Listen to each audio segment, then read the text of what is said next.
Pag-uusapan natin ngayong umaga po ang kapayapaan, tunay na kapayapaan, that peace that surpasses all understanding.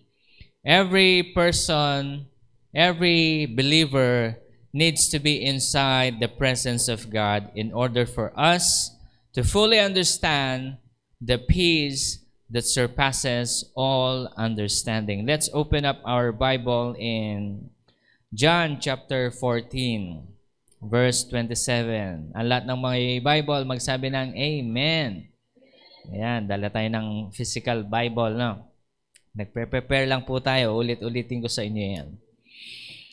Hallelujah. Sabi niya po dito, kapayapaan ang iniiwan ko sa inyo, ang aking kapayapaan ang binibigay ko sa inyo. Hindi katulad ng kapayapaang binibigay ng mundo. Huwag mabagabag ang inyong mga kalooban at huwag kayong matakot. Hallelujah. Peace that surpasses all understanding. So, when we will read John chapter 14 onwards and John chapter 14, yung mga naunang mga verse, we will see that the Lord has promised us the Holy Spirit who will guide us into all truth and righteousness. For this reason, we can overcome trials and tribulations in life. And we will be able to have or find peace that surpasses all understanding. When we receive the Lord Jesus Christ as our Lord and Savior, the Lord promised us a comforter, a helper that will help us, that will teach us everything that we need pertaining to this life and godliness. We will be able to know the things that we do not know. We will be able to learn the things that the world doesn't know, and eventually God will give it to us and only to those who seek Him earnestly. Remember that God only reveals the secrets and mysteries of life to those who seek Him. And if we do not seek Him, mangangapa-ngapa tayo dito sa mundong ito, ano kaya ang gagawin ko sa buhay ko? Meron akong minsan nakita isang video, sabi niya ganyan. Babae siya. Sabi niya, ito na ba yung buhay? Papasok ka sa trabaho, gigising ka na maaga. Kung gusto mo mas madaming pera, mag-overtime ka. Tapos pag-uwi mo, pagod ka, tapos papasok ka na naman. Ito na ba yung buhay? Sabi niya. Ang hirap talaga pag hindi ka Kristiyano, no? Ibig ko sabihin dito, if people perceive it that way, means naka-survival mode sila. And when you are in your survival mode, wala kang patutunguhan na parang you're just living for the time. Yun yung common perception ng isang common na mamamayan. Pero sa mga mayayaman, ito naman yung perception nila. Napanood ko nung minsan, sabi niya. I think the purpose in life is just to get rich and enjoy your richness while you are here on earth. Enjoy with your family, enjoy with your children, that you will be able to take them in vacations, buy them whatever they need, whatever they want, go wherever you want, until you retire. What a sad life. Yes, it's good to have everything that you need in this earth, na kung saan lahat ng pangangailangan mo, meron ka. Lahat ng kagustuhan ng mga anak mo, nabibigay mo. Lahat ng pangangailangan ng inyong pamilya, meron kayo. Pero at the very end, is that it? Hindi ba kayo nagtataka? There is much more than this. There is much more than the life that the world offers. And if we think that this is the life, then we are mistaken. This is just but a preparation for us for the real life. Real life, eternal life.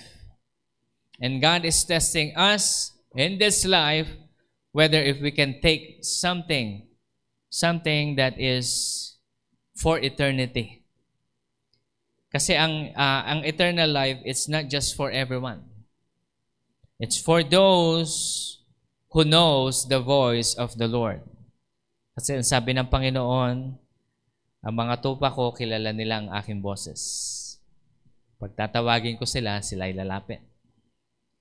Kaya alam natin.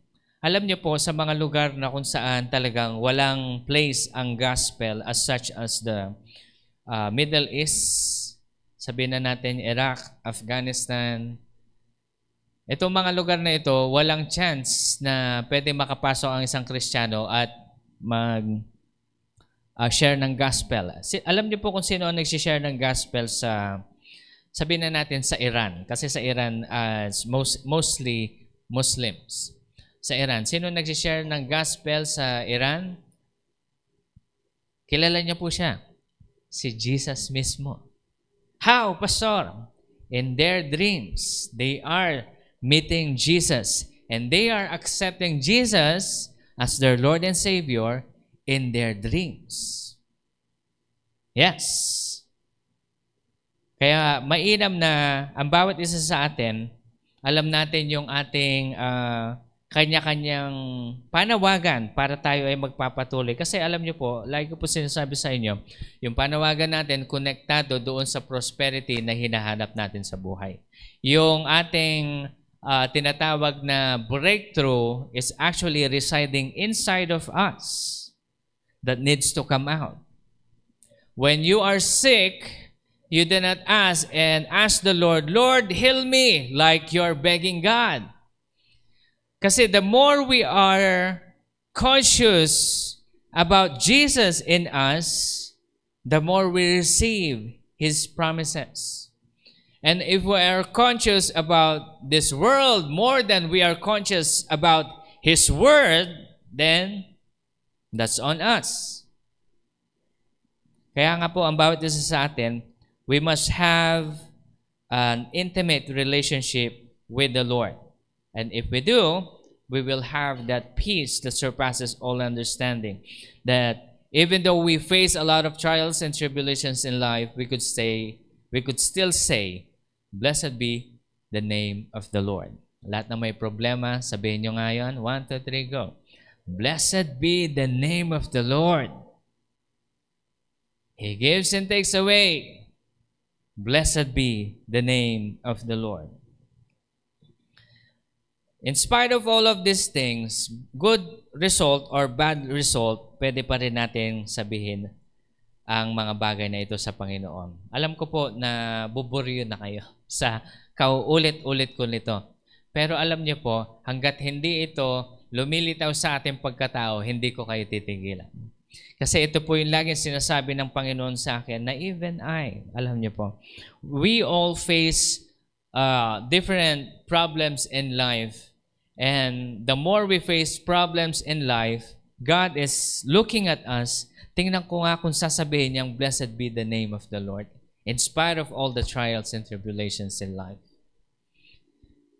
You can never say as such if you do not have confidence that the Lord will save you. Pastor, how can we have confidence with the word of the Lord, with His promises? Meditate upon His word day and night. Amen? And let it manifest in your life. Not unless it manifests, it will bring fruit in your spirit. Kaya kailangan natin dumaan sa mga pagsubok para yung salita ng Panginoon makikita natin totoo sa ating buhay. Sabihin na natin na overcome na natin yan. No? And yung confidence natin na kay Lord na marami sa atin na yung madaming kinakaharap na pagsubok patungkol sa kalusugan, yung iba sa atin kalusugan, yung iba sa atin sa pera, yung iba sa atin problema sa pamilya, yung iba sa atin mga pasaway na anak, yung ibang mga anak na nandirito, mga pasaway na magulang, okay, pasaway na magulang, lasinggero, lasinggera, babaero, lalakero. Bagamat meron ang mga bagay na ito, yung confidence natin nasa Panginoon pa rin at hindi tayo nawawalan ng pag-asa. Amen? Are you confident that the Lord will save you?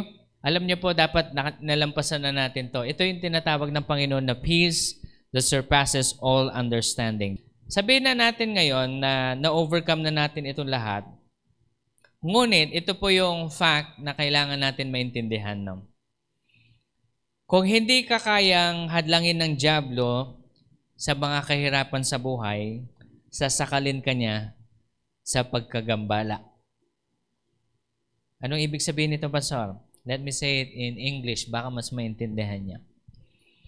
If the devil cannot hinder you with difficulties in life, the devil will choke you with distractions. You already know your call. You are doing what God calls you to do. At least you're trying to push. Ito po yan. If God called you to something, tinawag ka ng Panginoon sa isang panawagan, you put yourself in there. Nobody will put you there. Huwag mo sabihin na, hintayin ko na lang yung as the wind flows, na ilalagay ako ng Panginoon doon, then eventually then I will be in that position. No.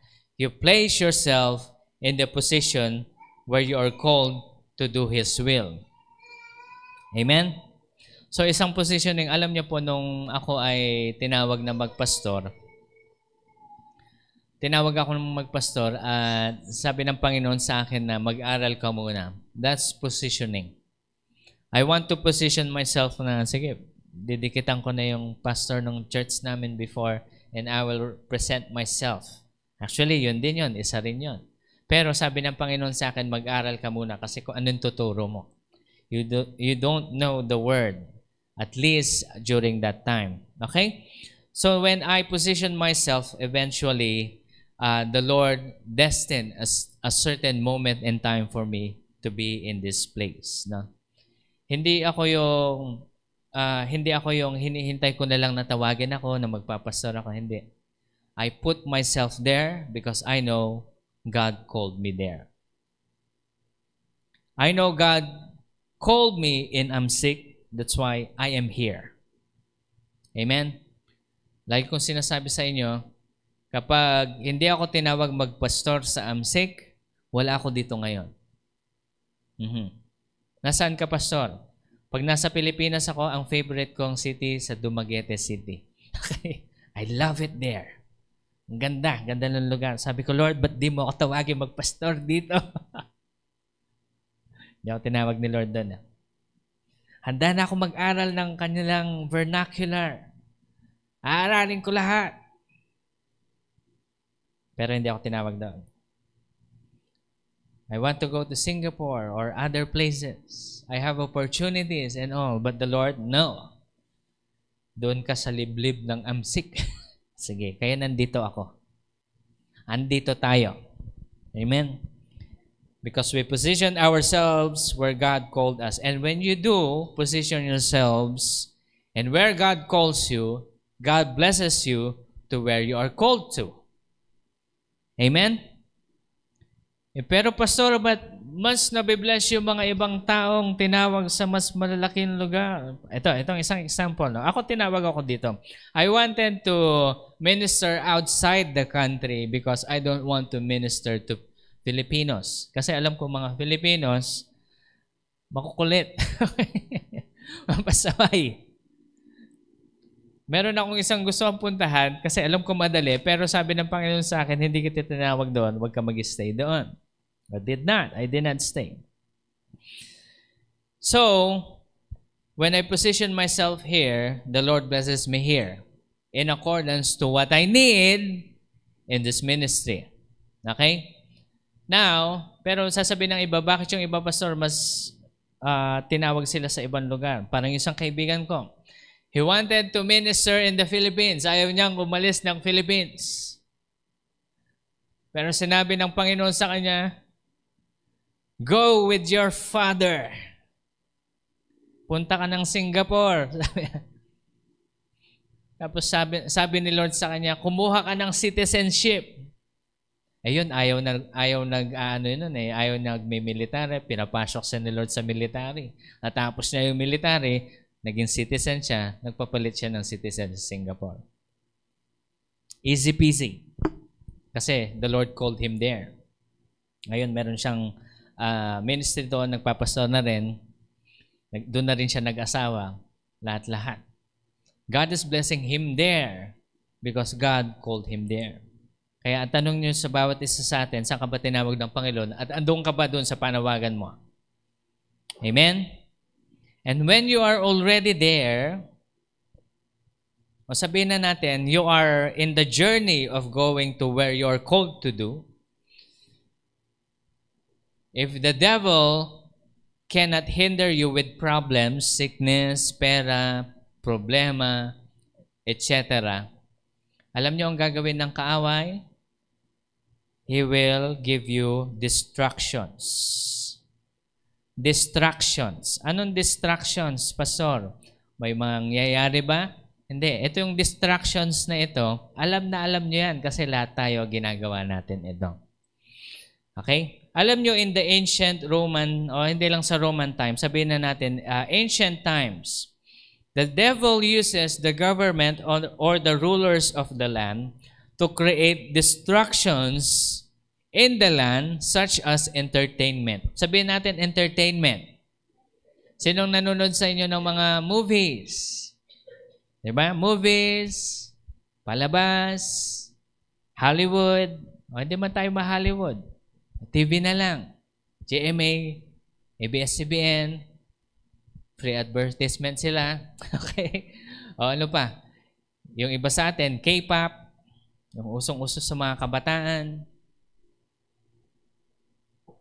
social media. Okay? These are the types of distraction. Pero alam nyo, nung ancient Roman times, ang distraction noon is gladiators. Napanood nyo yung Gladiator, the movie, yung Gladiator? No? During the Roman times, I think that was in the Roman times, gladiators. Yun yung ginagawa nilang entertainment. Now, there was a time also when Christians are placed in that arena and they will release lions who are really hungry. Madaming martyrdom during those times. At you look at the people, at tinitingnan nila, yun yung entertainment nila kasi wala pang TV noon. Diba? Wala pang cellphone. Ang TV nila, they have to be in that arena to watch as such. Gruesome. Pero, ginagamit ito ng kaaway para ma-distract ang mga tao. Kasi pag na-distract kayo sa inyong panawagan, you will miss the mark. And that's what the devil wants. The devil wants you to be distracted so that you will not do the will of the Lord. So parang ganito. The devil will use as such, sabihin na natin entertainment to keep them busy because the government wants you to be busy so that you will keep silent. Magiging busy ka sa inyong mga bagay-bagay na walang kabuluhan para mapagpatuloy nila yung schemes nila so that they could be rich. Ano yung ginagawa ng bigyan natin ang isang example. Halimbawa sa government natin ngayon sa Pilipinas. Medyo hindi tayo distracted dahil madami pa rin nakikialam sa government natin. Unlike sa ibang bansa. Halimbawa, sabihin na natin sa Amerika, ano yung mga distraction doon? Basketball. Sino nun sa inyong basketball? Di ba? Walang masama sa sports. Ang masama dito ay kapag yun na yung buhay mo. Ibig sabihin, sa 24/7 ng buhay mo, sabihin na natin, 15 hours sa basketball. Mali na yun. Di ba? Mali na yun because you're spending a lot of time. Pastor, paano pag kumikita ako doon? Okay lang siguro, no?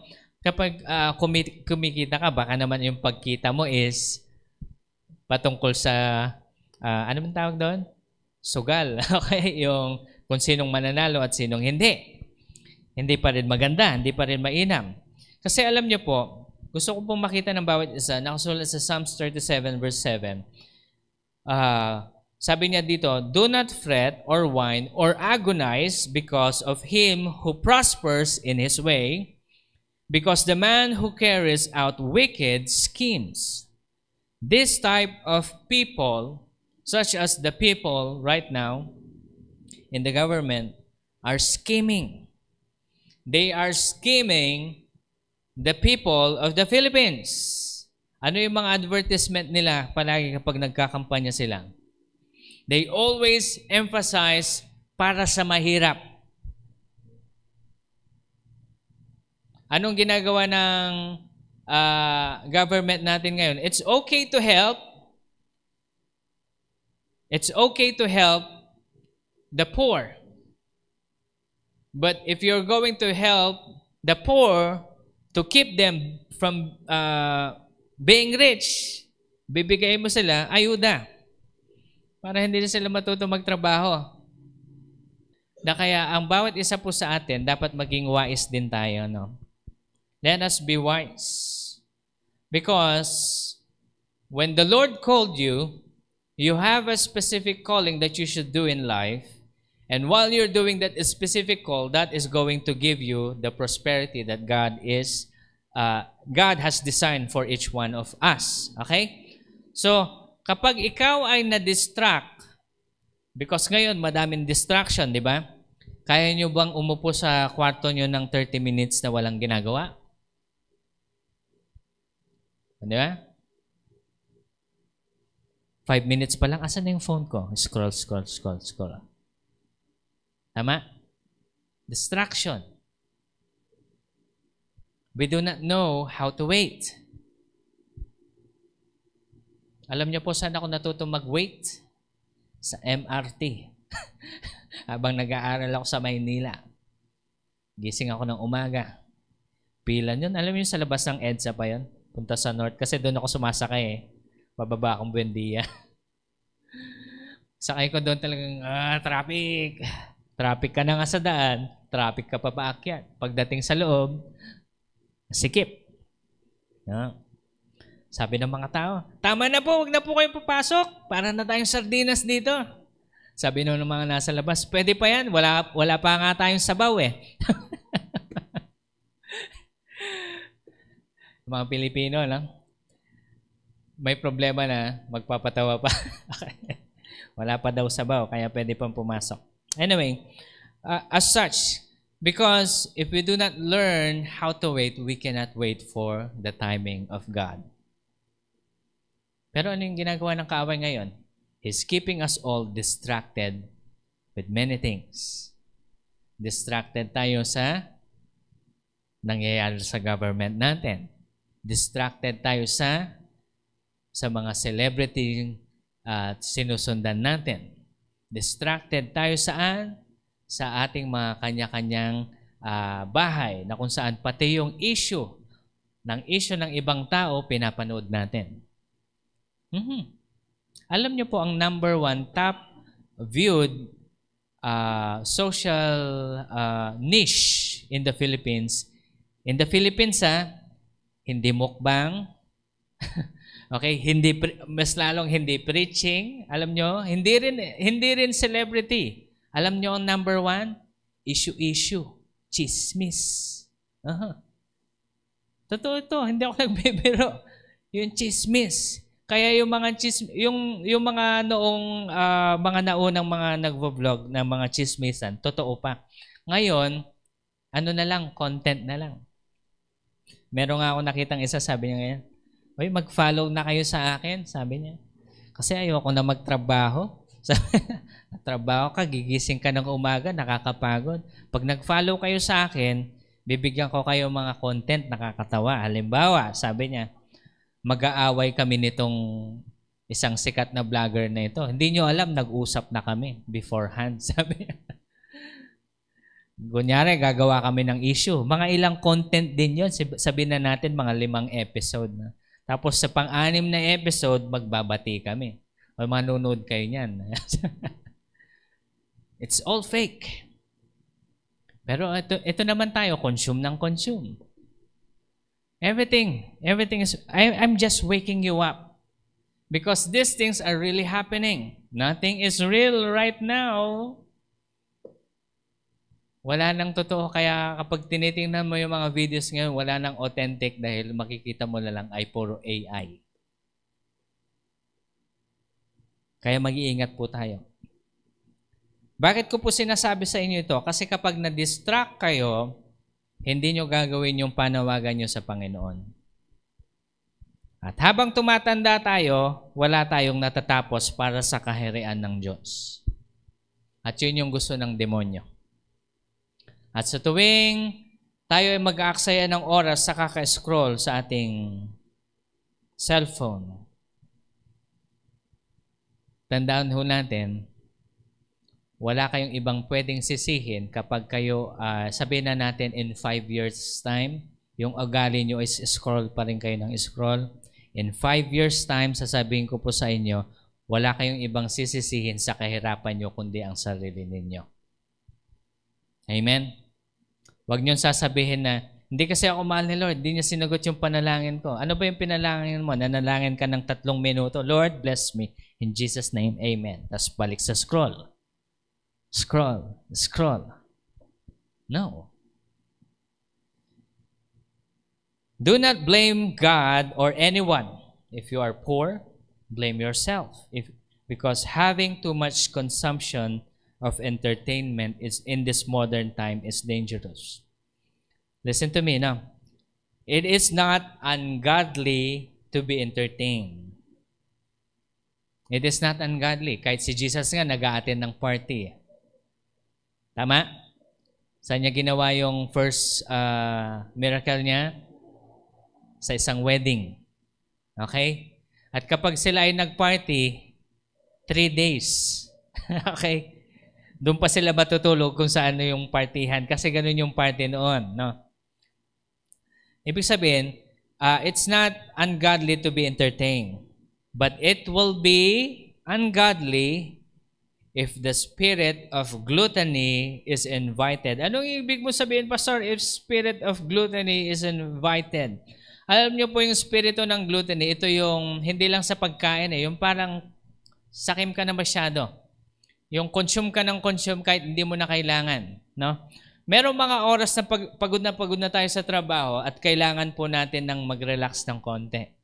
Diba? Ako, ang relaxation ko, maghanap ako ng isang lugar na kung saan yung, alam niyo yung nature, halimbawa, may dagat, maririnig mo lang yung dagat. Nare-relax ako doon pag gano'n. I feel at peace. O kaya maglalakad kayo sa beach na walang tsinelas.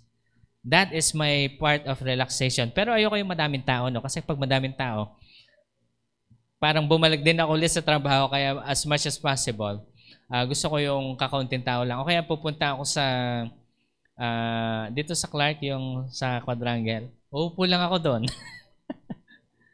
Okay, I know I'm weird. Okay, I just want that kind of nature peace. No? That is one of my entertainment actually. Pero kapag nag-stay ako doon for 6 hours straight, na nakaupo lang ako, ang tawag doon, tambay. Okay? Hindi na maganda yon. So, ito yan. It is not ungodly to be entertained, but it will be if the spirit of gluttony was invited. Meaning, you spend more time entertaining yourself than developing yourself to progress and prosper in this life and godliness. Okay? So, ang kalaban niyan is, kinakain ng oras ng entertainment mo yung progressive life na inihanda sa iyo ng Panginoon. Na dapat nagde-develop ka ng sarili. Pastor, ano pa ba yung i-develop ko? Kasi nagtatrabaho ka na. Ganito. Alam niyo po, kung gusto, ito suggestion ko sa mga empleyado. Sino mga empleyado sa inyo? Magtaas ng kamay. Suggestion ko sa mga empleyado. Kasi meron po tayong oras, di ba? Ano yung usual lang yan? 12 hours ba? 9? 9 hours, 12 hours. 9. Normal is 9, di ba? Hindi ko alam, no? Kasi hindi ako nagtatrabaho. May sarili akong pinagkakakitaan. Ito, 9 hours na yan. Pagdating nyo sa bahay, pagod na kayo, di ba? Meron kayong time, siguro mag-relax kayo ng kakaunti. 30 minutes max. Okay? Manood kayo ng kung ano yung gusto nyo panoorin. Pero the rest of the hours that you have, yung kung saan gising na gising pa kayo, gamitin niyo ito para mag-aral at makalabas kung nasaan kayo.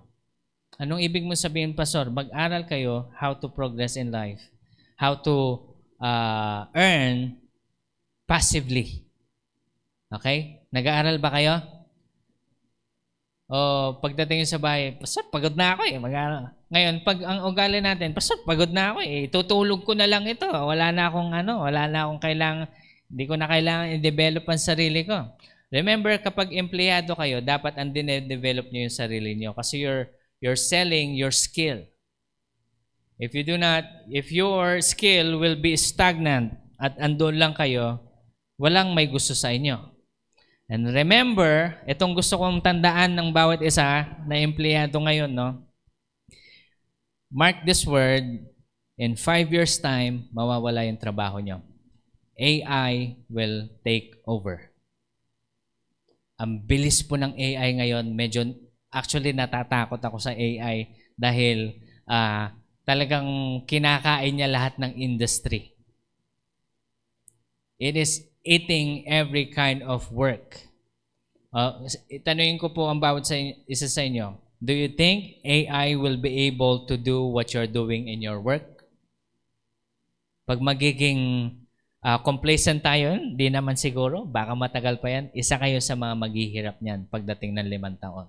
Kaya sinasabi ko po sa inyo, anong ibig mo sabihin, Pastor? Dapat aralin namin ito? Yes. Learn it. Kung ang alam niyo lang sa AI is ChatGPT, andun lang yun sa dulo, tip. Hindi niyo alam yung nasa pinakailalim nun, meron pa. And I'm telling you, I am frustrated to the point na na-overwhelm ako. Sabi ko, Lord, ayoko na. Kaya sabi ni Lord sa magpahinga ka muna. Do not look it as a whole, but take one at a time. Pastor, kala ko ba AI is evil? Yes, it is evil.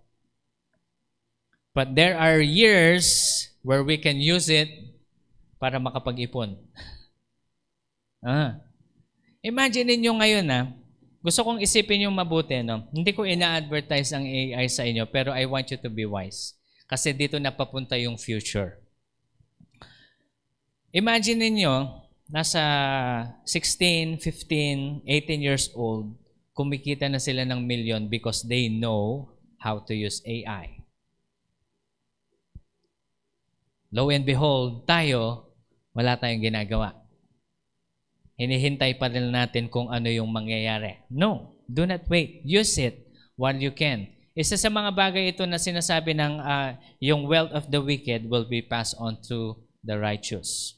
Lagi ko pong inuulit sa inyo, parang ito yung mangyayari niyan. Kapag totaling self-aware na ito sa AI, actually, contained pa siya ngayon eh. Pag naging self-aware na yan, it will control everything. Tingnan nyo sa Amerika ngayon, ano yung ginagawa at pinupush nilang pera? Ano?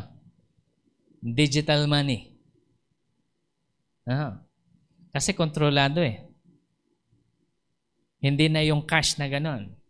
Singapore, sa Canada, sa Australia, cashless na sila.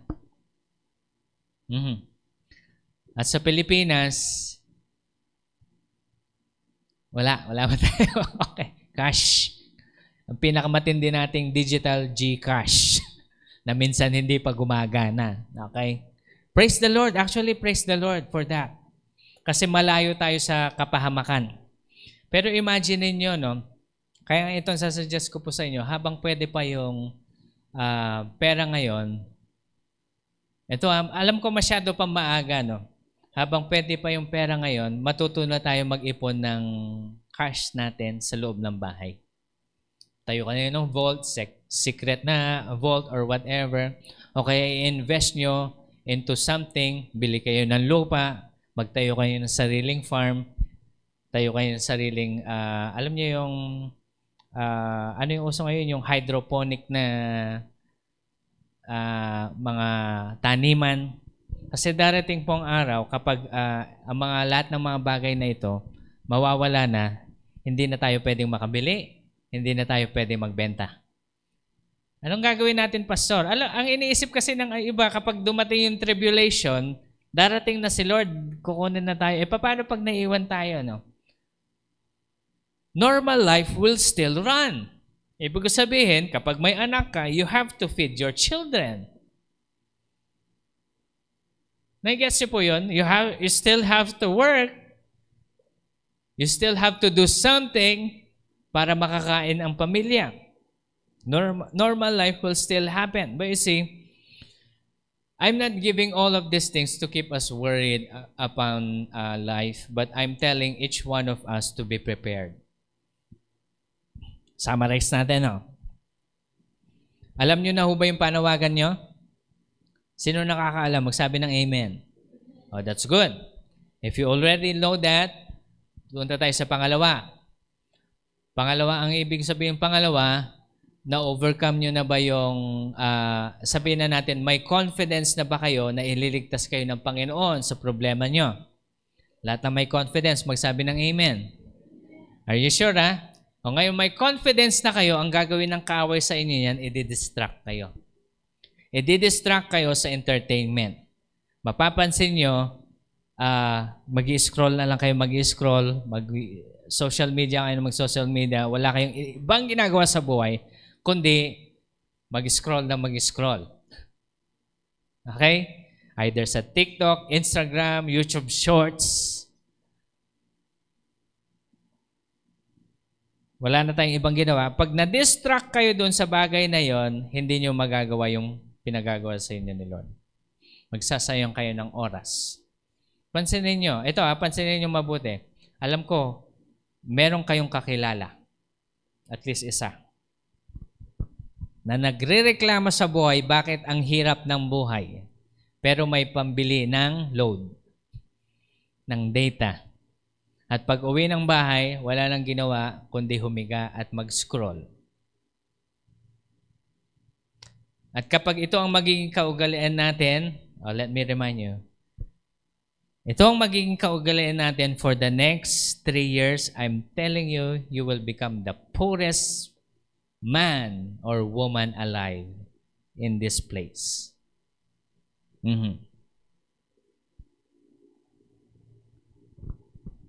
So when we do that, we will not find the true peace. Tunay na kapayapaan. Kasi meron nga tayong kapayapaan ngayon sa ating sitwasyon. Okay, yung buhay natin, malusog yung family natin, buo tayo, wala tayong problema and everything.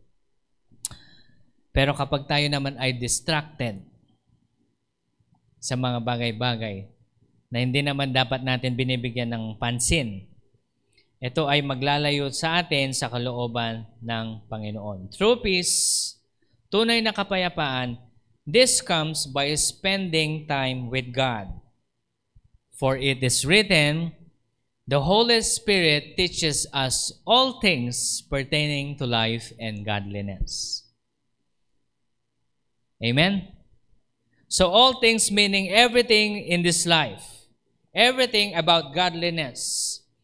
This means that the Lord knows where you are called, what you should do with that calling to be blessed. The Lord knows when you should do it. And the Lord teaches you how to do it. Alam niyo pong may instruction ang Panginoon sa akin regarding this matter, and I'm doing it right now. Hindi ko isi-share sa inyo hanggat hindi pa siya kumikita. Pero pag kumita na ito, isi-share ko po sa inyong lahat. Pero kailan pa yon? Okay? Huwag niyo kong hintayin, pero tanungin niyo yung Diyos na buhay, nakakilala niyo rin. Amen? Pastor, paano namin siya tatanungin? You pray. You fall on your knees. You wait upon the Lord. Sabi ko po sa inyo, ang paghihintay sa Panginoon, literal, maghihintay ka. Read your Bible, listen to, or sabihin na natin, mag-praise and worship ka by playing your, sabihin na natin, sa Bluetooth ninyo, sa phone ninyo, pakinggan nyo ang worship ng Panginoon, and just stay there and sit. Lord, I am waiting for you. Give me your instruction. Ito assuming na nagbabasa kayo ng Bible, okay? Pero kapag hindi kayo nagbabasa ng Bible, simulan nyo muna dito, Pastor, ang kapal naman kasi niyan, babasahin ba namin lahat yan? Nasa sa inyo. If you do not want this, wala akong magagawa. Alam nyo po kasi, ang secret para mabasa nyo ng buo ito sa isang taon, matapos nyo ito in the whole year, kailangan nyo muna kasi ma-in love kay Jesus eh. Pag hindi kayo in love kay Lord, wala kayong gana. Pag wala kayong gana, wala akong magagawa. Pero ang prayer ko na lang is, let the conviction of the Holy Spirit be upon you. Because how much I've been in love with the Lord is, yun yung level ng kasigasigan ko para magbasa ng kanyang salita. Pastor, paano ka ba na in love sa Panginoon? Because He saves me. He forgives me of my sin. He saves me to the point that nobody else can save me. Remember, sabi ko po sa inyo, I was involved in witchcraft. I see things that normal people don't see. And I see demons and everything in the spirit during those times. I meditated Psalms 91 in my heart, and I experienced seeing angels saving me. And when I see these angels saving me, my confidence is not with that angel. My confidence is with the Word of God. Doon ako na in love kay Lord. Kaya I never stop reading the Word of the Lord. Nung nakita kong hindi lang sa saving grace, but I also saw that God gives wisdom to His people. Wisdom. And when the Lord says, saan nanggagaling ang wisdom? Wisdom starts from where? The fear of God. When you fear the Lord, ibig sabihin fear, yung meron kang respeto sa Panginoon, mahal mo ang Panginoon, wisdom starts there. Amen? Kaya ito po ang masasuggest ko sa bawat isa sa atin. Time is precious. Sabihin natin sa katabi natin, time is precious. Okay? Parang ayaw tumingin ng iba. Hindi, scroll pa rin ako. Time is precious. O sabihin na natin, hindi lang yon. Time is actually gold. Time is precious, and whatever choice you decide on how to use your time, always remember, how will this benefit me in the next, or at least in the next 2 years? Okay? O sabihin na natin, habang nakaupo ka, pinapanood mo yung isang series ng K-drama. Ang K-drama pa naman, isang series, isang episode ay ilang hours? 2 hours. 2? Ilan? 1 hour? Grabe naman, 1 hour. 1 hour? Actually, ako 30 minutes na lang, nababagot na ako kahit na gusto kong panoorin eh. Hindi K-drama, hindi ako nandun ng K-drama, okay? Alam nyo, lagi nyong iisipin habang nanonood kayo, halimbawa, naka-isang season na kayo sa isang upuan. Ang kailangan nyo palaging isipin, how will this benefit me at least in the next 2 years? Pag naiisip nyo na yun, hindi kayo mag-aaksaya ng oras. Kaya alam nyo po, yung tinuturo sa akin ng Panginoon ngayon, every moment and every hour I spent learning this thing, sabi ko, Lord, sana hindi pumalya. Kasi I'm investing my time. And the good thing is, my confidence is upon the Lord because He is leading me. Okay? Hindi katulad ng mga nakaraan na tira bali-bali lang ako. Kung ano yung uso, sige, pasok tayo. Ano yung uso, sige, subukan natin. Kaya ang gawin natin po sa buhay natin, huwag tayong gaya-gaya. Sabi mo sa katabi mo, huwag tayong gaya-gaya. Okay? Huwag nating gayahin yung iba na sinasabi nila, ito yung gawin ninyo kasi pag ginawa ninyo ito, yayaman kayo. Alam niyo yung nauso noon na, ito pag nag-affiliate marketing kayo, yayaman kayo, sabi nila. Ako naman, sige, subukan nga natin, wala namang mawawala. Sinubukan ko, sabi ko, naman, yung kita mo 500, sabi ko, affiliate marketing. Hindi na ako nag-aksaya ng oras. No? When the Lord spoke to me, son, this is what you do. Okay, that's what I'm going to do, Lord. Nung sinimulan ko po yung sa video editing. Kasi I'm coming from gaming industry, napunta ako sa video editing. Nung napunta ako sa video editing, napansin ko na back in that days, hindi talaga ako marunong, pero the Lord teach me. Sinabi niya sa akin na kung ano yung dapat kunin ko, ano yung software na gagamitin ko. Alam ko, it's hard to believe that I can hear the Lord. I'm telling you, the same God that I am serving, the same Spirit that lives in me, lives in you. Ang difference lang natin, I know this by heart. That's why when the Lord speaks to me, I know it's the Lord. Hindi ako nalilinlang. Pastor, may naririnig ka rin bang ibang boses? Yes. Kasi minsan, akala mo concern yung kaaway. At magsasabi yan, magpahinga ka muna. Konti pa. Lalo na dito, ito sa AMSIC dito, napaka-relax ng ambience dito sa AMSIC eh, no? Alam ko naririnig nyo na lang, alam ko naririnig nyo kasi isang espiritu lang to eh. Demonyong espiritu ah. Ito yung naririnig nyo, bukas na lang yan. Naririnig nyo yan? O yan, okay. Pag naririnig nyo yun, ibig sabihin, nakakarinig kayo sa espiritu. Pastor, sa isip lang. Actually, no. You're hearing in the spirit. And the same level of hearing, you can hear the word of the Lord. Kaya kapag nag-stay kayo sa presence ni Lord, you will hear Him. And you will hear instructions. And when you hear instructions, your work will not be in vain. Last na to, no? Psalms 127, sabi niya dito, unless the Lord builds the house, they labor in vain those who build it. Unless the Lord guards the city, the watchman keeps awake in vain.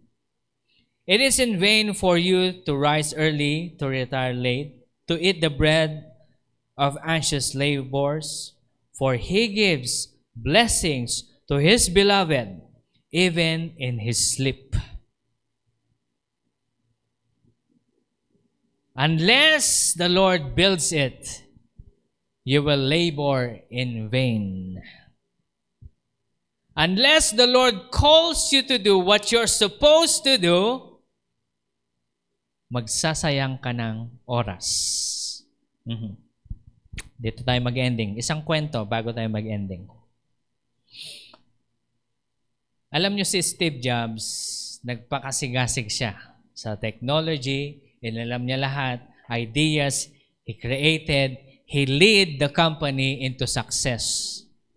At yung success ng Apple ngayon, it's because of him. Tingnan niyo yung Apple ngayon, wala silang bagong idea. Copycat lahat. Pero si Steve Jobs, magaling siya. Pero alam nyo, ang goal ni Steve Jobs is to earn, to be rich, to be comfortable in this life. And he achieved it. Nagampanan niya yun. Na to the point, na sabi ng mga ibang tao sa kanya, bakit hindi ka nagbibigay sa charity? Sabi niya, ba't ako magbibigay sa charity? Pinaghirapan ko to, tapos bibigay ko lang sa kanila? No, sabi niya. That's how arrogant he is. But during the time when he is in his deathbed, alam niyo, sinulat niya sa letter niya, sabi niya, everything that I work for is in vain.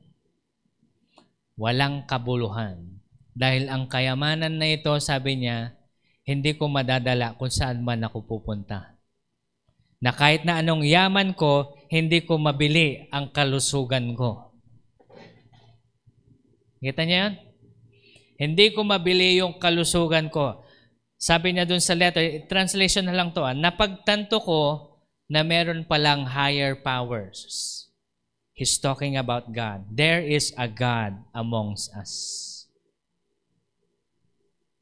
And it was late. It was late. Yes, maybe in his deathbed, he received the Lord Jesus Christ. Will he go to the heavens, Pastor? Mapupunta ba siya sa langit someday? Maybe. We do not know. Kapag nag-repent siya sa kasalanan niya, kasi nagsisi talaga siya. Sabi niya na parang lahat ng pinagtrabawan ko walang kwenta. Kaya ito po, sabi ng Panginoon, build treasures in heaven, not here on earth. How do we build treasures in heaven when we do our calling here on earth? I am called as a pastor, and this is what I do. Not everyone is called as a pastor, but if you are called as an evangelist, you are called as a teacher, you are called as a prophet, you are called as an apostle to build the kingdom of God in many places. Do it. Because in time, yun yung magiging treasure natin for all eternity. Amen? Alam niyo po, yung treasure natin for all eternity will manifest here on earth afterwards. The Lord is just checking our hearts if we are ready to receive it. And if you do not receive it yet, ibig sabihin, hindi pa tayo ready. As much as we are at this moment, we are not. And God is still testing us. At alam niyo po, hindi lang tayo ang tinetest ng Panginoon, pero tinetest niya rin yung mga nakapaligid sa atin. Pastor, wala nang pag-asa, pati yung nakapaligid sa atin, wala lang. No, huwag kayo mawala ng pag-asa. Because when God blesses us, kahit na ayaw mo, mapapasayo. Amen? Sinong healthy dyan? Magsabi ng amen. Oh. Kahit naman ayaw mo yung healthy na yan, meron ka. Kasi ready ka. Diba? Ready ka. Alam mo yung gagawin mo. At yung blessing ng Panginoon na binigay niya sa atin ngayon is just something na kaya nating i-handle at least right now. So, tapusin po natin ito. No? God called you. Do what you're called to do. Do not be distracted. Seek the Lord earnestly that you may find the prosperity in this life and godliness. Remember that Jesus grew in stature and in wisdom with the power of the Lord in Him. Knowledge and wisdom in the word of the Lord. Kaya at the same time, same thing na dapat mapa sa atin din, we must have this same wisdom, same knowledge, same prosperity while we are living here in this earth. Amen? Handa na ho ba kayong tanggapin ang pagpapala ni Lord? Let's all stand. Let's all stand in the presence of God. Hallelujah.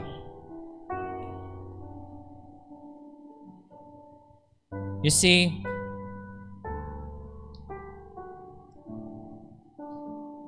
the Lord wanted to bless us, but He is actually preparing our hearts to receive it. If we have, or if we are still in this what we call transgression, continuous sin, humingi tayo ng kapatawaran sa Panginoon. If we are practicing iniquity, evil thoughts against anyone, let's ask the Lord, Lord, forgive me. Change my heart. Break my heart from what breaks yours. Sabihin natin sa Panginoon na, Lord, isinusuko ko ang lahat ng meron ako sa inyong harapan. Dahil ngayon, Lord, hindi na po ako nabubuhay para sa akin sarili, kundi ikaw na, Panginoon. At ang kabuhayan kong meron ako ngayon dito sa laman, Lord God, ay pinagkakatiwala ko sa Panginoong Jesus. Pinagkakatiwala ko sa Kanya lahat.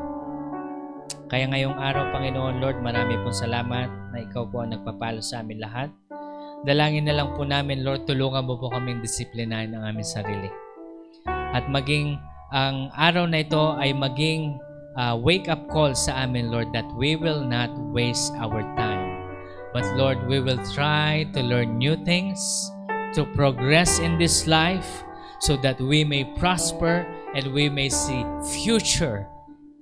good future in our lives and in our children's lives, Panginoon. Kay Lord, ikaw po ang maggabay sa amin. Kausapin natin ang banal na Espiritu. Holy Spirit, we pray, guide us, O Lord God. We are giving to you our lives. Lead us into all truth and righteousness. This all we ask. In Jesus' name we pray. Amen and amen. God bless you all po. Magandang umaga po sa bawat isa.